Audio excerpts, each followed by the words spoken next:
In this video, we will cover web scraping. After watching this video, you will be able to define web scraping, understand the role of beautiful soup objects, apply the find_all method, and web scrape a website. What would you do if you wanted to analyze hundreds of points of data to find the best players of a sports team? Would you start manually copying and pasting information from different websites into a spreadsheet, spending hours trying to find the right data, and eventually giving up because the task was too overwhelming? That is where web scraping can help. Web scraping is a process that can be used to automatically extract information from a website and can easily be accomplished within a matter of minutes and not hours. To get started, we just need a little Python code and the help of two modules named Requests and Beautiful Soup. Let us say you were asked to find the name and salary of players in a national basketball league from the following web page. First, we import Beautiful Soup. We can store the web page HTML as a string in the variable HTML. To parse a document, pass it into the Beautiful Soup constructor. We get the Beautiful Soup object, soup, which represents the document as a nested data structure.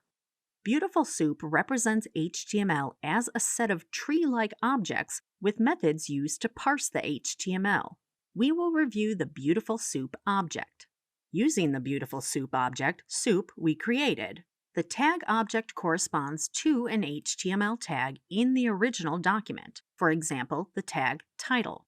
Consider the tag h3. If there is more than one tag with the same name, the first element with that tag is selected. In this case, with LeBron James, we see the name is enclosed in the bold attribute B. To extract it, use the tree representation. So let us use the tree representation. The variable tag-object is located here. We can access the child of the tag or navigate down the branch as follows. You can navigate up the tree by using the parent attribute. The variable tag child is located here, and we can access the parent. This is the original tag object. We can also find the sibling of tag object. We simply use the next-sibling attribute. We can find the sibling of sibling 1. We simply use the next sibling attribute. Consider the tag-child object. You can access the attribute name and value as a key-value pair in a dictionary as follows. You can return the content as a navigable string. This is like a Python string that supports Beautiful Soup functionality. Now, let us review the method findAll. This is a filter. You can use filters to filter based on a tag's name, its attributes, the text of a string, or on some combination of these. And consider the list of pizza places. Like before, create a Beautiful Soup object, but this time name it table. The find_all method looks through a tag's descendants and retrieves all descendants that match your filters.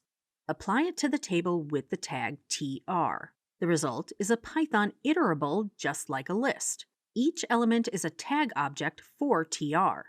This corresponds to each row in the list, including the table header. Each element is a tag object, so consider the first row.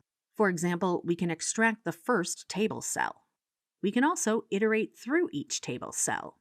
First, we iterate through the list table rows via the variable row. Each element corresponds to a row in the table. We can apply the method findAll to find all the table cells. Then we can iterate through the variable cells for each row. For each iteration, the variable cell corresponds to an element in the table for that particular row. And we continue to iterate through each element and repeat the process for each row. Let us see how to apply Beautiful Soup to a web page. To scrape a web page, we also need the requests library. The first step is to import the modules that are needed.